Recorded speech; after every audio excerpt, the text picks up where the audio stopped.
Meus irmãos, bom dia. Espero que vocês todos tenham dormido bem, estão recuperados para um novo dia, uma nova manhã. E nós temos a nossa devocional, então, no livro de Daniel, capítulo 5. Nós vamos orar inicialmente, agradecendo a Deus pela noite que nos deu. E logo em seguida, então, nós vamos para o texto. Bom dia. Para que nós possamos estudá-lo, ok? Vamos orar? Ó Pai, Deus querido, em nome de Jesus, nos colocamos diante de Ti e somos gratos a Ti pelo dia que nos deu, Senhor.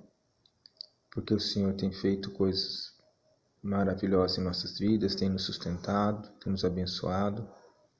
E eu te peço que o Senhor, ó Deus, nos ajude nessa manhã, neste dia, de uma maneira especial, ó Deus, nossa meditação agora, que o Senhor fale ao nosso coração e que nos ensine da parte do Senhor. Em nome de Jesus oramos. Amém.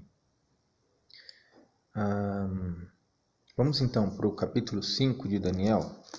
Mas antes da gente ler o capítulo, porque minha leitura vai começar a partir do verso 10. Então, vamos fazer a leitura do verso 10 em diante, e aí em seguida eu explico a questão da leitura e nós continuamos. Então, capítulo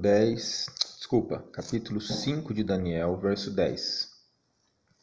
Capítulo 5 de Daniel, verso 10, diz assim: A rainha-mãe, por causa do que havia acontecido ao rei e aos seus grandes, entrou na casa do banquete e disse: Ó rei, vive eternamente. Não te turbem os teus pensamentos, nem se mude o teu semblante. Há no teu reino um homem que tem o espírito dos deuses santos. Nos dias de teu pai, se achou nele luz, e inteligência e sabedoria, como a sabedoria dos deuses. Teu pai, o rei Nabucodonosor, sim, teu pai, ó rei, o constituiu chefe dos magos, dos encantadores, dos caldeus e dos feiticeiros. Porquanto espírito excelente, conhecimento, inteligência, interpretação de sonhos, declaração de enigmas e solução de casos difíceis se achavam neste Daniel, a quem o rei pusera o nome de Beltesazar. Chame-se, pois, a Daniel, e ele dará a interpretação. Então Daniel foi introduzido à presença do rei. Falou o rei e disse a Daniel: És tu aquele Daniel dos cativos de Judá que o rei meu pai trouxe de Judá? Tenho ouvido dizer a teu respeito que o espírito dos deuses está em ti, e que em ti se acham luz, inteligência e excelente sabedoria. Acabam de ser introduzidos à minha presença os sábios, os encantadores, para lerem esta escritura e me fazerem saber a sua interpretação, mas não puderam dar a interpretação destas palavras. Eu, porém, tenho ouvido dizer de ti que podes dar interpretações e solucionar casos difíceis.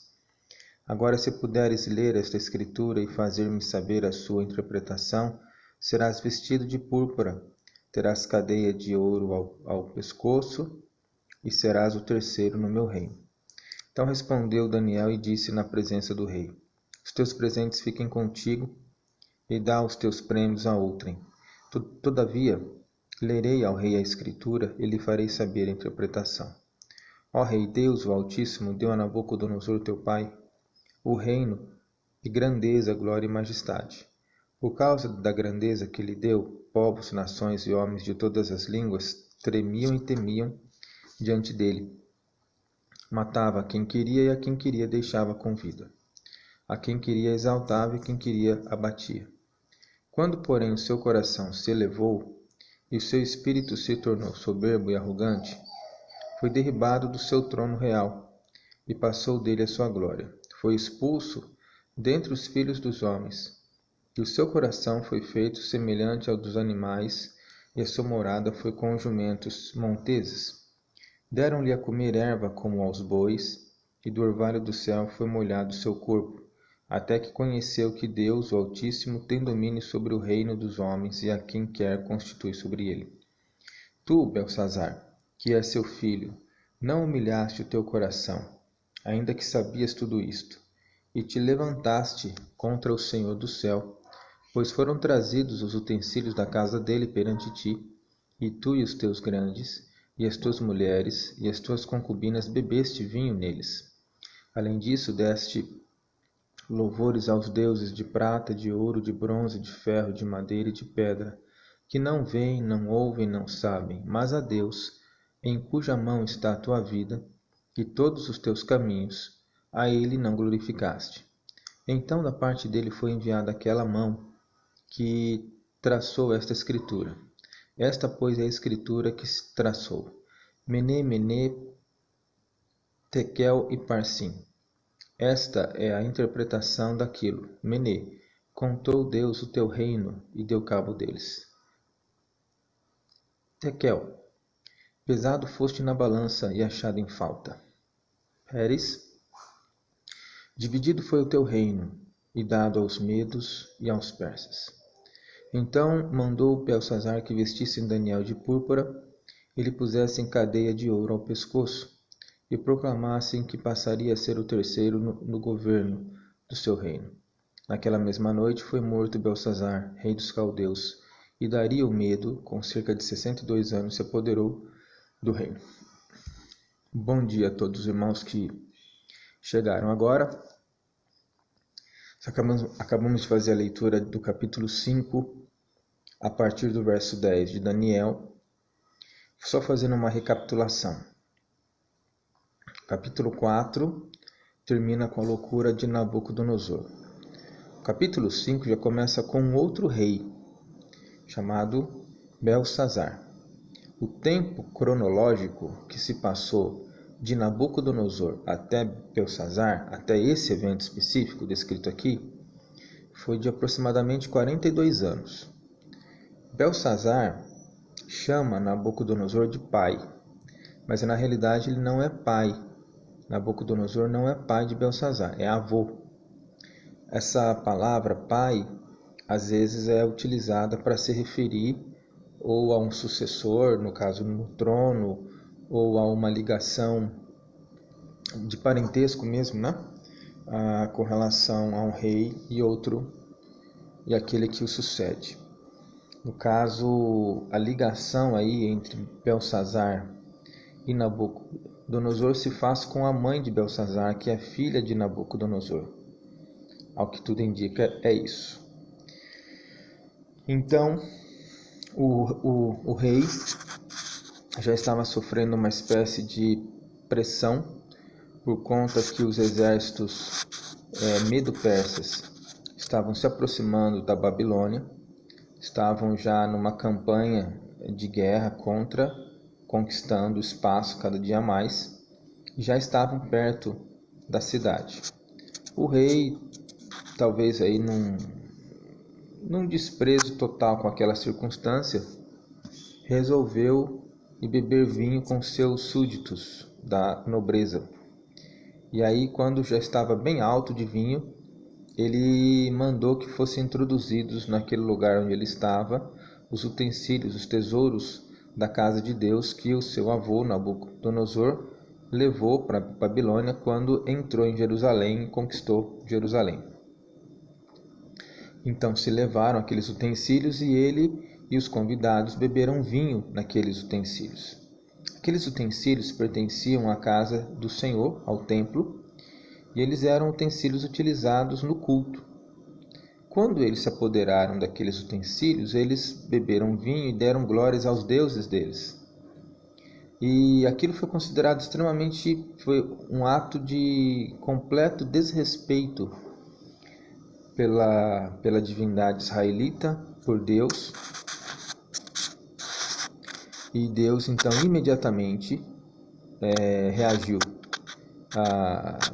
Belsazar viu uma mão escrevendo determinada coisa na parede, pediu que os seus sábios viessem para ler e interpretar, eles não conseguiram, e aí a mãe dele vendo o desespero dele, então foi isso que nós acabamos de ler no verso 10, quando diz a rainha mãe, a mãe de Belsazar, filha de Nabucodonosor, vendo o desespero dele, se apresenta e diz que tem um homem chamado Daniel, que na época de Nabucodonosor era quem o auxiliava em questões enigmáticas, sonhos, coisas assim. Ele manda então chamar Daniel, Daniel entra, e aí Daniel faz a leitura e a interpretação. Na devocional passada, nós aprendemos com a intenção de Daniel. Lembra que nós falamos que Daniel também utiliza as histórias que ele narra aqui de maneira argumentativa. Então ele tem uma intenção quando ele escreve o livro. Essa intenção é de mostrar para os seus leitores a soberania de Deus, que Deus traça o caminho que o homem vai andar, e é Ele quem constitui reis, é Ele quem tira reis, é Ele quem frustra os desígnios dos homens e dos vamos dizer assim, dos soberanos, né? dos reis. E isso está muito presente no livro, quando nós vemos a intenção dos reis sendo registrada e logo em seguida Deus se manifestando e alterando tudo. Então, quando Daniel escreve sobre a loucura de Nabucodonosor, e a última coisa que ele escreve sobre esse rei, logo em seguida ele escreve um relato de 42 anos depois. Vejam, 42 anos depois daquele relato da loucura de Nabucodonosor. Dentre os vários acontecimentos que se deram em 42 anos de Nabucodonosor a Belsazar, por que Daniel escreve justamente este aqui relacionado a Belsazar? Então, nós falamos sobre a questão de aprendermos com os erros do passado, de olharmos para o passado e aprendermos com isso. Hoje, olhando a partir do verso 10, duas questões eu quero chamar a atenção. Uma relacionada à postura de Daniel e a outra relacionada, e aí pegamos um gancho no que diz respeito à lição anterior, à devocional do dia de ontem. Então, no primeiro momento, o que diz respeito a Daniel. O rei elogia Daniel, né? Fala assim para ele que tem ouvido que Daniel é afamado, que Daniel fez isso, Daniel fez aquilo, e Daniel não se deixa impressionar pela reação do rei, ou pelos seus elogios, ou pelas suas declarações relacionadas aos feitos passados de Daniel. O rei propõe que, se Daniel interprete, ele receberia presentes. E Daniel responde no verso 17. Respondeu Daniel e disse na presença do rei: os teus presentes fiquem contigo, e dá os teus prêmios a outrem. Isso não significa que Daniel tenha terminantemente rejeitado os presentes, porque diz que depois que ele interpreta, o rei o constitui como o terceiro, embora essa constituição não durou muito. Mas o rei o constitui como havia dito que faria, e Daniel em nenhum momento se opõe. Mas eu imagino, irmãos, que uma das coisas que aconteceu ali, quando Daniel diz, os teus presentes sejam para outro, na realidade ele não está falando, ele está falando para o rei, mas pode ser entendido também como um combate, como um auto-combate. Um combate contra a ascendência do nosso próprio orgulho, né? Ou vaidade. Que, afinal de contas, Daniel era o único naquele reino todo que tinha esses dons, mas ninguém os tinha. E a postura que eu quero chamar a atenção aqui é para a consciência que Daniel tinha do seu ofício. Ele era profeta de Deus. Significa que tudo aquilo que Deus falasse para ele, ele tinha que integralmente e fielmente passar à frente. Ele tinha que manifestar a quem de direito e a quem Deus havia ordenado que fosse feito. Em última instância, quem estava falando era o Senhor, não era Daniel. Daniel era o meio pelo qual a voz do Senhor chegava ao seu destino. Então, nós podemos perceber a humildade e, ao mesmo tempo também, eu posso até dizer isso, que Daniel garantia para si mesmo que ele era um arauto do Senhor, e isso não lhe conferia mérito no sentido de se encantar com os presentes humanos ou encher os olhos com as recompensas humanas que ele pudesse obter por meio dessa mediação que ele faria entre Deus e o homem específico que tinha que receber a palavra do Senhor. Então isso também já nos coloca numa determinada situação onde nós devemos pensar que a nossa vida cristã, ela não é mérito nosso. Nossa vida cristã, a partir do momento que somos encontrados pelo Senhor, somos lavados pelo sangue do Cordeiro, ela é nossa responsabilidade. E nós não devemos, porque fazemos determinada coisa, ou porque agimos de uma maneira diferente, entender que essa nossa maneira de agir diferente é digna de recompensa.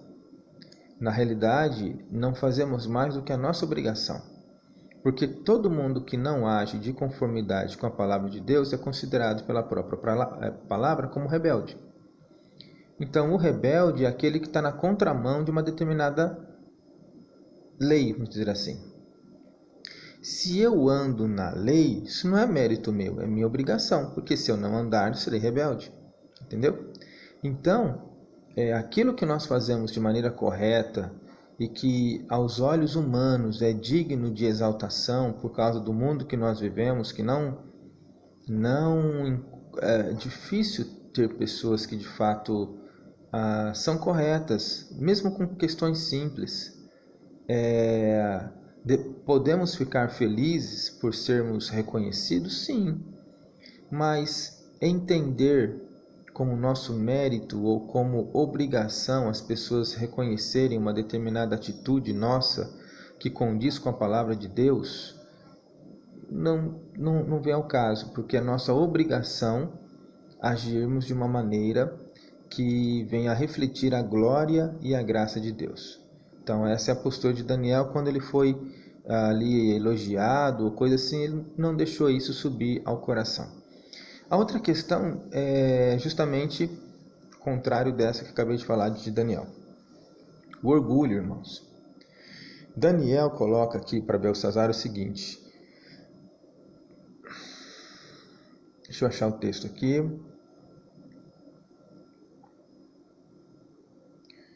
A partir do versículo 20... Versículo 18, ele diz assim: Ó Rei, Deus o Altíssimo deu a Nabucodonosor teu pai o reino, e grandeza, glória e majestade. Por causa da grandeza que lhe deu, povos, nações e homens de todas as línguas tremiam e temiam diante dele. Matava quem queria, e a quem queria deixava com vida. A quem queria exaltava e a quem queria abatia. Quando, porém, o seu coração se elevou e o seu espírito se tornou soberbo e arrogante, foi derribado do seu trono real e passou dele a sua glória. Foi expulso dentre os filhos dos homens, o seu coração foi feito semelhante a dos animais e a sua morada foi com jumentos monteses. Deram-lhe a comer erva, como aos bois, e do orvalho do céu foi molhado o seu corpo. Até que conheceu que Deus, o Altíssimo, tem domínio sobre o reino dos homens, e a quem quer constitui sobre ele. Tu, Belsazar, que é seu filho, não humilhaste o teu coração, ainda que sabias de tudo isso. Então, o rei não aprendeu com o passado, como nós falamos na aula anterior. Ele viu os relatos do acontecimento com seu avô, mas não aprendeu. E deixou que o orgulho e a vaidade tomassem conta do seu coração. Irmãos, como é perigoso o orgulho. Como é perigoso a arrogância. A arrogância toma conta do nosso coração e não permite que nós entendamos a realidade tal como ela deve ser. A arrogância, ela nos exalta. O orgulho nunca, em circunstância alguma, será bom conselheiro. Nunca. O orgulho são os passos iniciais para a queda. O orgulho são os passos iniciais para a vergonha. O orgulho são os passos iniciais para a reprovação. Então, e o orgulho, infelizmente, faz parte do humano. Ele é um dos sentimentos que habitam um coração caído, um coração imperfeito. E nós precisamos aprender a combater o orgulho, irmãos. Precisamos aprender a combater a vaidade. Precisamos aprender a combater a arrogância. Não nos outros, em nós mesmos. Porque há casos, há momentos que a arrogância bate a porta dos nossos corações. Há momentos que o orgulho bate a porta dos nossos corações. E quando ele chega, nós podemos falar para nós mesmos aquilo que Deus disse para Caim, quando ficou tomado pelo ódio contra Abel. Ele disse: se procederes bem, não é certo que serás aceito? Se todavia procederes mal, eis que o pecado jaz à porta. O seu desejo será contra ti, mas a ti cumpre dominá-lo. Então, a arrogância é o pecado que bate à porta. E o desejo da arrogância será contra nós, mas cumpre a nós dominá-la. Isso é muito sério. Por causa de arrogância, pessoas foram desaprovadas em trabalhos, em condutas, em lugares que ocupavam, cadeiras que ocupavam. Por causa de orgulho, famílias vieram a ruir, sociedades vieram a ser destruídas, nações foram destruídas, não é? Que é o caso aqui. Naquela mesma noite, o Senhor se apoderou da Babilônia através dos medo-persas. Então, assim, orgulho nunca será bom conselheiro. E na nossa vivência, seja no âmbito familiar, no âmbito profissional, no âmbito eclesiástico, precisamos aprender a combater o orgulho em nós. Muitas vezes uma pessoa pode nos chamar a atenção para alguma coisa, a primeira coisa que vai inflamar será o orgulho. Quem é esse que está me chamando a atenção? Que moral ele tem para me chamar a atenção? Quem ele pensa que é para me chamar a atenção? Esqueça essa parte. Quem é a pessoa? Que moral tem? Avalie, mas com o coração aberto, se o que você está sendo chamado a atenção é pertinente ou não. Avalie. Ouça, pondere, não dê resposta. Ouça, pondere, veja se é isso mesmo, verifica. A Bíblia diz que a humildade precede a sabedoria. E a Bíblia diz que o sábio se deixa ensinar. A gente pensa que sábio é aquele que não precisa mais aprender nada. Pelo contrário, o sábio se deixa a ensinar. Então, tenha uma postura sábia. Não se eleve, não se porte inconvenientemente. Se nós ocupamos um lugar de destaque, se nós ocupamos os primeiros lugares em determinadas circunstâncias, não se gabe disso. Pelo contrário, não rebaixe ninguém. Não olhe para si mesmo dizendo assim: eu sou fulano de tal, eu ocupo em tal lugar, e você aí, quem que você é? Nós não somos chamados para isso. Isso é orgulho, isso é vaidade, e Deus bota isso abaixo. Deus coloca isso lá no pé. Ele desmonta a pessoa todinha para ela aprender que aquela posição, aquele lugar que a pessoa ocupa não é nada.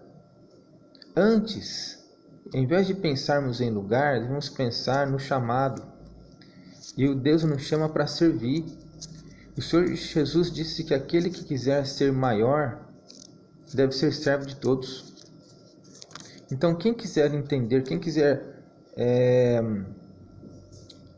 ocupar um lugar de destaque, precisa aprender que é servo de todos os demais. Guarde isso, pense nisso, que isso possa dirigir nossas vidas no dia de hoje e nós possamos aprender com todas essas questões. Vamos orar? Pai, em nome de Jesus, eu peço que abençoe nossas vidas e nos faça meditar nessa área. Louvado seja o Teu nome, Senhor. Muito obrigado por tudo que tens feito, obrigado pela Tua graça, obrigado pelo Teu amor, obrigado pela Tua misericórdia. Nos ajude a entender, ó Deus, o quanto o orgulho e a vaidade são perigosas para as nossas vidas. Faze-nos, ó Deus, servos humildes diante de Ti, é o que nós te pedimos. Em nome de Jesus. Amém. Irmãos, tenham todos um bom dia. Até a noite, na graça e na paz de nosso Senhor Jesus. Tchau.